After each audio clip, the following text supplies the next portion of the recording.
નમસ્કાર, હું તો બોલીશમાં રોનક પટેલ આપનું સ્વાગત કરું છું.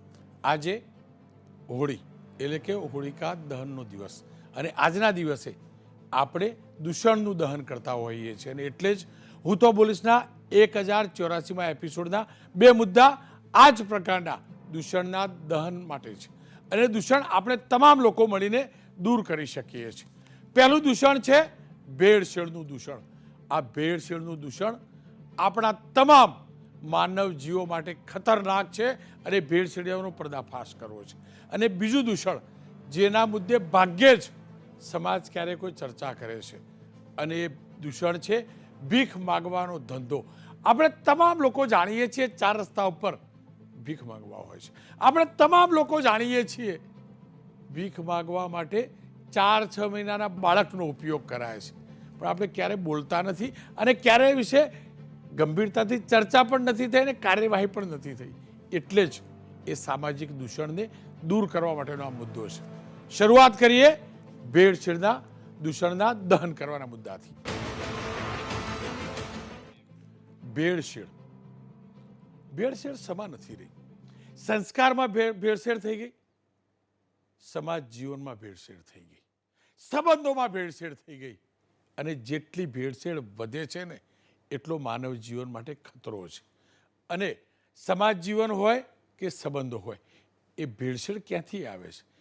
જેવો અન્ન એવો ઓડકાર.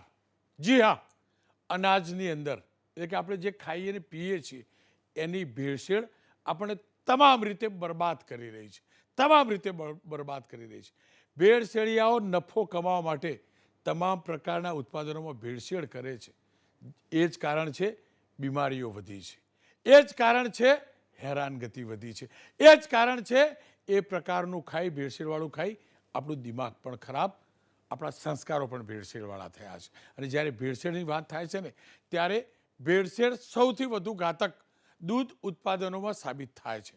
કારણ કે આપણી સવાર દૂધથી થાય છે, આપણી સવાર દૂધથી થાય છે. ચા પીતા હશું, કોફી પીતા હશું કે દૂધ પીતા હશું, અને રાત્રે પણ સૂતા પહેલાં ઘણા લોકો દૂધ પીતા હશે, રાત્રે વાળું સાથે છાશ પણ પીતા હશે. અને આ તમામની વચ્ચે નવા જમાનાના આપણને જબરજસ્ત ચટકા છે અને ચટકા પનીરના છે. ઘી બાપ દાદા આપણને ખવડાવતા હતા શિયાળામાં આપણા શરીરને મજબૂત કરવા, પણ એ શુદ્ધ ઘી હોતું હતું. પણ હવે આપણે એ દૂધ ઉત્પાદનોની અંદર પનીરનો સવિશેષ ઉપયોગ કરીએ છીએ. રોજ લારી ખૂમચા ઉપર જવાના શોખ છે, અટપટું ખાવાના શોખ છે. હોટલ રેસ્ટોરન્ટોની અંદર મોટા પાયે પનીરનો ઉપયોગ થાય છે. ઘરની અંદર આપણે પનીર બ્રાન્ડેડ લાવતા હશું, કદાચ ચકાસણી કરીને લાવતા હશું, કારણ કે ત્યાં એટલો ઉપયોગ નથી. પણ હોટલ રેસ્ટોરન્ટોમાં મોટી સંખ્યામાં મોટી માત્રામાં પનીર વપરાય છે અને આ પનીર નિમ્ન કક્ષાની ગુણવત્તાવાળું હોય છે. અને એટલા માટે નિમ્ન કક્ષાની ગુણવત્તાવાળું હોય છે કે જે તે દુકાનદાર, જે તે હોટલ માલિક, જે તે રેસ્ટોરન્ટ માલિક સસ્તામાં સસ્તું પનીર કેવી રીતે મળે, જેના કારણે એની ડીશની કોસ્ટ ઓછી આવે, જેના કારણે એનો નફો વધે અથવા તો ગ્રાહકને સસ્તું આપે, ગ્રાહકો વધે, એવું વિચારીને એક ગુણવત્તા વિશે વિચારતો નથી અને ગુણવત્તાવાળું પનીર ખરીદતો નથી. અને એ જ કારણ છે કે આપણા પેટમાં એ ચીજ હોય કે પનીર હંમેશ નુકસાન કરે છે. પણ અનેક એવા ઉત્પાદકો છે જે આ હલકી ગુણવત્તાવાળા પનીર બનાવે છે અને જેની અંદર દૂધની માત્રા નહિવત હોય છે, એ સિવાયની મિલાવટી માત્રાઓ હોય છે. અને હું એ જ સાબિત કરવા જઈ રહ્યો છું કે પનીર જે બજારમાં મળે છે એ સારું નથી. કારણ કે અમે અનેક દુકાનોમાં તપાસ કરાવી, અનેક લારીઓ પર તપાસ કરાવી, તો ધ્યાનમાં આવ્યું કે એમને જે પનીર પહોંચાડવામાં આવે છે એ કિલોએ 250 થી 300 રૂપિયાના ભાવનું પનીર હોય છે. પણ હવે તમે ગણિત જોજો, ગણિત એ કહે છે કે 250 થી 300 રૂપિયા પનીર બની જ ન શકે, મળી જ ન શકે. કોઈ પણ 1 કિલો પનીર બનાવવું હોય તો પનીર બનાવવા માટે દૂધનો વપરાશ થતો હોય છે, જેમાં 5 થી 9% ફેટવાળું 100 કિલો દૂધ વપરાતું હોય છે. અને 100 કિલો દૂધ જો આપણે વાપરીએ 5 થી 9% ફેટવાળું, તો એની કિંમત 4500 રૂપિયા થાય છે. અને એ 4500 રૂપિયા કિંમતમાંથી 16 કિલો પનીર તૈયાર થાય છે. એમાં સાઇટ્રિક એસિડ વપરાય છે, જે દૂધને ફાડવા માટે વપરાય છે, દૂધને ગરમ કરવું પડતું હોય છે, એ માટેનો ખર્ચો થતો હોય છે. કુલ મળીને 4500 રૂપિયા તો દૂધનો ખર્ચો, અને એમાંથી એમાંથી પનીર બને છે. આપણે 1645 ભાગીએ અને બાકીનો ખર્ચો ઉમેરીએ તો પનીરની પડતર કોસ્ટ 300 રૂપિયા પ્રતિ કિલો થાય છે. તો સવાલ એ છે કે બજારમાં જે બલ્કમાં પનીર સપ્લાય કરે છે, અને હું આ જે ભાવ કહું છું એ મોટી બ્રાન્ડેડ ડેરીની ઉત્પાદન કોસ્ટ ગણીને કહું છું, જો ત્યાં પણ ટનબંધ પનીર બનતું હોય, એની ઉત્પાદન ખર્ચ 300 રૂપિયા પ્રતિ કિલો આવતું હોય, તો બજારમાં 250 થી 300 રૂપિયા કિલો કેવી રીતે પનીર આવી શકે? આ જ પ્રકારે ઘીમાં છે. 1 કિલો ઘી બનાવવાની કોસ્ટ ગણો તમે તો એ 450 રૂપિયા થાય છે. જ્યારે ઘી જે બજારમાં ઘણીવાર મળતું હોય છે લૂઝ, એ 250, 300, 350 રૂપિયા મળતું હોય છે. એક ઘીની ગણતરી કરીએ તો એની અંદર 6% ફેટનું દૂધ વપરાય સરેરાશ, એ ગણીએ તો 100 કિલો દૂધ વાપરીએ તો એમાંથી 5.8 થી 6 કિલો ઘી, 100 કિલો દૂધમાંથી 6 કિલો ઘી બને છે. એનો ટોટલ ખર્ચો ગણી અને આપણે ડિવાઈડ કરીએ તો 1 કિલો શુદ્ધ ઘી, એ પણ ભેંસના દૂધનું, એ બનાવવા પાછળ પ્રતિ કિલો 400 રૂપિયાનો ખર્ચો થાય છે. કારણ કે ફેટ કાઢ્યા પછી બીજી પ્રોડક્ટ પણ બનતી હોય છે, પણ બધી પ્રોડક્ટની બધી ગણતરી કરીએ તો પડતર કોસ્ટ 450 રૂપિયા થાય છે.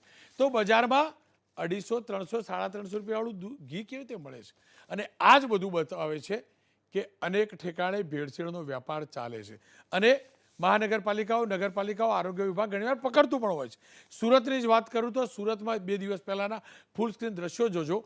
એક ટેમ્પો પકડાયો અને અહીંયા પનીરનો જથ્થો હતો, અને જે પ્રાથમિક જાણકારી મળી છે એ પ્રકારે એ પનીરની અંદર બળતો ફેટ, સ્ટાર્ચ, પામ ઓઇલ આ વપરાય છે. અને પામ ઓઇલ અને સ્ટાર્ચ વપરાય એનાથી હાર્ટ એટેકનું જોખમ વધતું હોય છે. જો કે એનો ડિટેલ રિપોર્ટ આવશે, પરંતુ જે પ્રાથમિક રિપોર્ટ આવ્યો છે એની અંદર સ્પષ્ટ જાણકારી મળી છે કે આ સ્ટાન્ડર્ડ પ્રમાણેનું પનીર નથી. દુર્ગંધ મારતું પનીર હતું, અને ફૂડ સેફ્ટીના સ્ટાન્ડર્ડ પ્રમાણે પનીર જેટલું સોલિડ પ્રમાણ હોવું જોઈએ એ પણ નહોતું, મિલ્ક ફેટના જે પ્રમાણ હોવા જોઈએ એ પણ નહોતું. અને એટલે જ રાંદેર પોલીસે પનીર અને સાથે ઘીના મામલે પણ અભિપ્રાય માગ્યો છે, ગુનો દાખલ પણ કર્યો છે. અને આ જ ભેળસેળના દૂષણને દૂર કરવું જરૂરી છે. અને સૌ પ્રથમ દૂધમાં થતી ભેળસેળ, કે દૂધના ઉત્પાદનોમાં થતી ભેળસેળનું દહન કરવું જરૂરી છે. ડૉક્ટર યોગેશભાઈ ગુપ્તા સિનિયર ફિઝિશિયન છે, ડૉક્ટર સાકેત બોરડ પૂર્વ વૈજ્ઞાનિક છે, અને ડૉક્ટર જગદીશ સાલુંકે આરોગ્ય અધિકારી છે સુરત મહાનગરપાલિકાના. સાલુંકે સાહેબ, આપનાથી જ વાતની શરૂઆત કરવી છે. આપના ત્યાં પનીર પકડાયું, ખરેખર કયા પ્રકારનું પનીર હતું? રોનકભાઈ, પ્રાથમિક દ્રષ્ટિએ આપણે પનીર ભેળસેળ હોય એવું લાગતું હતું, એટલે આપણે એના નમૂના શંકાસ્પદ લાગતું હતું, એટલે આપણે નમૂના લઈને મોકલી આપેલા. નમૂનાનો રિપોર્ટ આવશે એટલે આપણે એની પર કાર્યવાહી કરીશું. અને એ તમામ અમે આવું કંઈ કાર્યવાહી કરતા હોઈએ છીએ ત્યારે એનો નાશ, જો પેરિસેબલ આઇટમ હોય તો નાશ કરતા હોઈએ છીએ, અથવા તો સીઝ કરતા હોઈએ છીએ. અને એની સામે જો કંઈ મારવામાં આવશે તો એની પર કડકમાં કડક કાંઈ ફૂડ સેફ્ટી એક્ટ મુજબ કાર્યવાહી કરવામાં આવતી હોય છે. આપનો ખૂબ ખૂબ આભાર. ખેર, ડૉક્ટર સાકેત જોડાયા છે. સાકેતભાઈ, આપ તો આખી આ ટેકનિકલ સિસ્ટમને પણ જાણો છો. કયા કયા પ્રકારનું એડલ્ટ્રેશન થાય છે દૂધ ઉત્પાદનોમાં, કેવી રીતે થાય છે, અને શું એડલ્ટ્રેશનનું પ્રમાણ વધી રહ્યું છે સતત, કે પછી કંટ્રોલમાં છે? રોનકભાઈ, પનીરના ભેળસેળની આપણે વાત કરીએ ને તો હાલની તારીખમાં સુરત નહીં પણ દેશના ખૂણે ખૂણેથી લોકો ભેળસેળ અથવા એડલ્ટ્રેશન જેને આપણે કહીએ છીએ એનાથી બનાવતું પનીર ઉપલબ્ધ કરાવે છે. આનું મેઇન કારણ એ છે જે તમે કહ્યું એ સ્ટાર્ટિંગમાં, કે દૂધમાંથી પનીર બનાવવા માટે જે કિંમત કે પડતર કિંમત પડતી હોય છે એના કરતાં ઓછા રેટ ઉપર માર્કેટમાં પનીર અવેલેબલ છે. તો લોકોએ પનીર બનાવવાનો ખર્ચો ઘટાડવા માટેના જે નુસ્ખાઓ અપનાવે છે, જે અભણ અને અજ્ઞાનતાથી પ્રેરિત છે, જે લોકોને ખબર જ નથી એવી રીતે છે. જેમ કે તમે એક્ઝામ્પલ આપ્યા કે ભાઈ પામ ઓઇલ છે કે સ્ટાર્ચ છે, બરાબર છે, એ ભેળસેળ કહેવાય છે, જે એલાઉડ નથી. તો નોર્મલી લોકો પનીર બનાવવાને, પનીરને સસ્તું કરવા માટે એવું ઘણું બધી વસ્તુઓ નાખતા હોય છે, જેનું નામ હું અત્યારે નહીં લઉં, કેમ કે હું એવું નથી ઈચ્છતો કે લોકો આ માધ્યમથી શીખે કે ભેળસેળ કેમની કરવી પડે. પણ હું ઇનફેક્ટ એ વસ્તુ કહેવા માગું છું કે એઝ અ કન્ઝ્યુમર, એક ગ્રાહક તરીકે આપણે સજાગ રહેવું જોઈએ. માર્કેટમાં 2 પ્રકારના પનીર છે. એક પ્રોડક્ટ અથવા પનીર જે આપણે ઘરે લઈ જઈએ, બરાબર, અને ખાઈએ. તો નોર્મલી આ જે કેટેગરી છે, જે દુકાન પર પનીર મળે છે, જે આપણે ઘરે લઈ જઈને ખાઈએ છીએ, એમાં ભેળસેળ નહિવત માત્રામાં હોય છે. કેમ કે પનીર ઘરે લઈ જઈને આપણે પનીર ચાખીએ તો આપણને ખબર પડી જાય છે મોટાભાગના લોકોને કે પનીરમાં ભેળસેળ છે કે નહીં. ભગવાનને સૌથી બેસ્ટ શ્રેષ્ઠ લેબોરેટરી આપણા મોંની અંદર આપેલી છે. જીભ ઉપર તમે વસ્તુ મૂકો ને તમને ખબર પડી જાય ભેળસેળ છે કે નહીં. પણ જેમ તમે કહ્યું એમ સૌથી વધારે ભેળસેળ હોરેકા સેગમેન્ટમાં થાય છે. હોરેકા સેગમેન્ટ એટલે કે હોટેલ, રેસ્ટોરન્ટ અને કેફે સેગમેન્ટમાં. ત્યાં તમે પનીરમાંથી બનેલી સબ્જી હોય, શાહી પનીર કે પાલક પનીર, તો પનીરનો ટેસ્ટ નથી આવતો પણ તમને દેખાય છે. એટલે જે કહેવત છે ને કે ભાઈ સફેદ એટલું પનીર નહીં, એ સાર્થક થાય છે આને. બરાબર છે કે સફેદ દેખાય છે આપણને પણ પનીર નથી હોતું. એ ભેળસેળવાળી વસ્તુ હોય છે જે તમે મરી મસાલા સાથે પનીર કે પંજાબી સબ્જી બનાવેલી હોય એટલે એના ટેસ્ટમાં ભળી જાય છે અને આપણને ખબર પડતી નથી. તો એઝ અ ગ્રાહક આપણને ખબર હોવી જોઈએ કે સબ્જીમાંથી એવું હોય તો પનીરને અલગ કરો, પાણીના ગ્લાસથી ને એવું હોય તો વોશ કરો અને મોઢામાં મૂકીને ધીમે ધીમે એને ચાવો અને ફીલ કરો કે એમાંથી કેવો ટેસ્ટ રિલીઝ થાય છે. ભેળસેળવાળું પનીર હોય એ અલગ તરી આવશે, એની ખાતરી 100% લોકો નહીં કરી શકે પણ 50% લોકો કરી જ શકે. અને જેમ તમે કહ્યું એમ હોટલ, રેસ્ટોરન્ટ કેટેગરીમાં જ્યાં જથ્થાબંધ લોકો પનીર સપ્લાય કરે છે કે હોટલ રેસ્ટોરન્ટવાળા ખરીદે છે ત્યાં ભેળસેળ વધારે થાય છે. તો એઝ અ કન્ઝ્યુમર આપણે સમજવું જોઈએ કે કોઈ પણ વસ્તુ સસ્તી મળે છે તો એનો મતલબ એમાં ભેળસેળ હશે. સંકેતભાઈ, બીજું જાણવું હતું, જો આ તો પનીરની વાત કરી, પણ દૂધમાં પણ અનેક પ્રકારની મિલાવટ આવે છે. દૂધમાં પાણી આવે તો માની શકાય ફેટ ઓછો હોય, પણ એ સિવાય પણ દુનિયાભરની મિલાવટ દૂધમાં થતી હોય છે એવા સમાચાર આવતા હોય છે. સસ્તું ઘી પણ મળે છે, પાછી વાર્તા દાણાવાળું ઘી આ તે, પણ કોસ્ટિંગ પ્રમાણે એ પરવડે નહીં. દૂધ બેઝ જે છે આ બધાનો, એ દૂધમાં કયા પ્રકારની મિલાવટ જોવા મળે છે? દૂધમાં છે ને આજે આપણે જોઈએ ને તો છેલ્લા 10-15 વર્ષમાં દૂધમાં ભેળસેળનો સિનારીઓ ઘણો બધો ચેન્જ થઈ ગયો છે. અત્યારની કન્ડિશનમાં જે ભેળસેળ થઈ રહી છે એમાં અવ્વલ નંબરે, અથવા તમે એવું કહી શકો કે લગભગ એક જ વસ્તુની ભેળસેળ થાય છે, એ છે ફેટ. જેમ તમે કહ્યું એમ કોઈ પણ ફેટ છે જે માર્કેટમાં મળે છે એનો ભાવ 100 રૂપિયાથી લઈને 200 રૂપિયાની વચ્ચે હોય છે, જ્યારે ઘી છે એ 500 રૂપિયાથી લઈને 1000 રૂપિયાનું કિલોમાં વેચાય છે. એટલે મોટાભાગના લોકો ફેટની ભેળસેળ કરતા હોય છે. હવે ફેટની ભેળસેળ પકડવી અઘરી છે, એટલી ઇઝી નથી. અને એના માટેનું જે મશીનરી આવે છે ગ્રેસ ક્રોમેટોગ્રાફિક એનાલિસિસ, બરાબર, એના થ્રુ એને પકડી શકાય છે, પણ એ સામાન્ય માણસ એને અફોર્ડ કરી શકતો નથી. આ જ સિસ્ટમનો અને લૂપહોલનો ફાયદો ઉઠાવીને આજની તારીખમાં વેજીટેબલ ઓઇલનો ભેળસેળ વધારે થાય છે. પણ હું એક સામાન્ય માણસને કે જનતાને એક બીજી વસ્તુ માર્ગદર્શન આપવા માગીશ અથવા નજર એની બાજુ લઈ જવા માગીશ કે જે પામ ઓઇલમાં આપણે તળેલી ફ્રેન્ચ ફ્રાય હોંશે હોંશે ખાઈએ છીએ અથવા બટેટાની વેફર હોંશે હોંશે ખાઈએ છીએ, એ જ પામ ઓઇલ જો દૂધમાં ભેળસેળ થાય, બરાબર છે, બરાબર, તો એનાથી એ ઝેર નથી બની જતું, પણ નિયમને પ્રકૃતિની વિરુદ્ધમાં છે, એટલે એને પકડવું જરૂરી છે. પણ એનો મતલબ એ પણ નથી કે આપણે આપણી રોજિંદા જીવનમાંથી દૂધ, દહીં, છાશ, ઘી, પનીર, ચીઝ, માખણનો ઉપયોગ કરતા બંધ થઈ જઈએ. સ્વાસ્થ્ય માટે 5 અમૃત છે, એમાંનો 3 અમૃત ડેરી પ્રોડક્ટ છે, દૂધ, દહીં અને ઘી. પણ આપણે એ શ્યોરિટી કરવાની છે કે 5 અમૃત આપણા માટે વિનાશકારી કે ઝેર ના બને. એના માટે આપણે શુદ્ધ માત્રામાં અને જેટલું રિકમેન્ડેડ છે એટલું દૂધ, દહીં, પનીર, છાશ એ ખાવું જોઈએ, પણ એ શુદ્ધ હોવું જોઈએ. તકલીફ એ વાતની છે કે હવે લોકો પામ ઓઇલનું પણ એડલ્ટ્રેશન નથી કરતા. હવે લોકો એવા તેલનું કે એવા ઓઇલનું ભેળસેળ કરતા થઈ ગયા છે જે આ વસ્તુ માટે બહુ નુકસાનકારક છે. હું એ વસ્તુનું નામ નહીં લેવા માગું, પણ આપણે આ ડેરીમાં અગ્રણી બ્રાન્ડ્સ છે જે બધી ડેરી પ્રોડક્ટ્સની, એ બધાએ ગેસ ક્રોમેટોગ્રાફીથી આ બધી વસ્તુનું પકડવાનું શરૂ કર્યું છે. હવે આપણે જે અખાદ્ય પદાર્થની મિલાવટ થઈ રહી છે દૂધમાં અને એનાથી જ ઘી અને પનીર બને છે, એ બહુ તકલીફવાળી વસ્તુ છે. પણ જેમ મેં પહેલાં કહ્યું, બહુ સારી વસ્તુ છે. આના માટે એક સિમ્પલ ટેકનિક છે. 1 ચમચી ઘી લેવાની અને એને મોઢામાં મૂકવાનું અને એને ઓગાળવાનું, શું કહેવાય, નીગળવાનું નથી, ગળી જવાનું નથી. 1 ચમચી ઘીને મોઢામાં મૂકી રાખો અને એને આખા મોઢામાં ગોળ ગોળ ફેરવો. તમને ખબર પડી જશે જે પ્યોર ઘી હોય છે ને મોઢામાં કમ્પ્લીટ ઓગળી જાય છે, જ્યારે ભેળસેળવાળું ઘી છે ને મોઢામાં ઓગળશે ને એની જગ્યાએ ચીકણું થશે અને કણીઓને તમે ચાવશો ને તો એ ઘીની કણીઓને દાંતમાં ચોંટી જશે. એનાથી તમને અંદાજો આવી જશે કે આ ઘી છે ને એ ભેળસેળવાળું કે મિલાવટવાળું છે. બિલકુલ. ખેર, ડૉક્ટર ગુપ્તા સાહેબ મારી સાથે જોડાયા. ગુપ્તા સાહેબ, જુઓ, પહેલાં કેવી રીતે ખાવું એ બધું શીખ્યો, હવે એ શીખવું કેવી રીતે પચાવવું. આ ચરબી, ફેટ, ઘી આપણા બાપદાદા આપણને એટલે ખવડાવતા કે આપણે મજબૂત થઈએ, પણ બીમાર પડીએ માટે તો ના ખાવાનું હોય.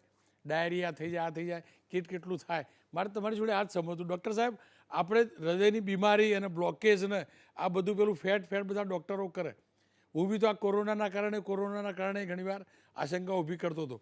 પણ આપણે આ નવા જનરેશનમાં જો આ જ પ્રકારનું દૂધ, દહીં ને ઘી ખવડાવતા હોઈએ તો સ્થિતિ ખરાબ તો થાય ને. આપનું આકલન શું છે? જે આર્ટિફિશિયલ ફેટ છે, જે નૈસર્ગિક ફેટ નથી, એ કેટલા ઘાતક છે, હૃદયરોગના હુમલા માટે કેટલા જવાબદાર છે?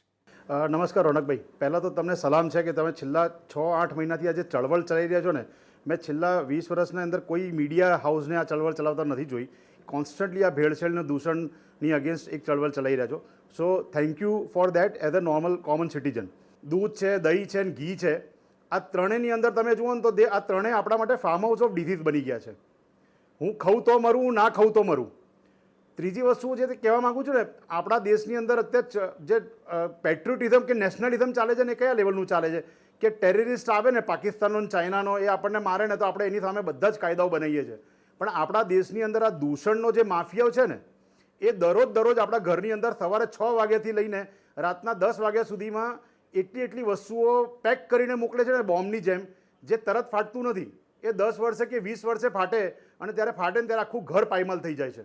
હવે દૂધ, દહીં, માખણ, પનીર, આ બધાની અંદર જો સિન્થેટિક આર્ટિફિશિયલ વસ્તુઓ આવવાની હોય તો હું જ્યારે ખાઉં ને ત્યારે કદાચ 1 કે 2 જણને કે 1% 2%ને ડાયરિયા થશે, કે એસિડિટી થશે, કે પેટની અંદર દુખાવો થશે, કે ચામડીમાં થોડો રોગ થશે, કે એલર્જી થશે. પણ તમે વિચારો, જે પ્રેગ્નન્ટ વુમેન છે, જેના માટે આ અમૃત એના માટે એકલા માટે નથી, એના થવાનો બાળક માટે પણ છે, એ દરરોજ દહીં, દૂધ અને પનીર ને ઘી ખાતી હશે. કેમ કે આપણા સમાજની અંદર આ ચારેય વસ્તુ બાળકના જન્મ વખતે બહુ જ જરૂરી વસ્તુ છે. હવે વિચારો, એ બાળક કેવો જન્મશે? એ બાળક જ્યારે જન્મે ત્યારે આપણે એને 8 મહિને 10 મહિને દૂધ આપવાનું ચાલુ કરીએ, દહીં આપવાનું ચાલુ કરીએ, પનીર આપવાનું ચાલુ કરીએ, એ બાળક મોટો કેવો થશે? આપણા વડીલો, જેને આપણે બહુ જ સારી રીતે રાખીએ છીએ, આપણા દેશની અંદર એક ઇમ્પોર્ટન્સ છે કે આપણા વડીલોને આપણે ક્યાંય જવા નથી દેતા, સારો ખોરાક આપીએ જેથી કે બીમાર ના પડે અને એમની અંતની જીવન આપણા જોડે સારી રીતે કાઢી શકે. એમણે આપણે દૂધ, દહીં, પનીર, ઘી આપીએ ત્યારે એમની કેવી હાલત થતી હશે?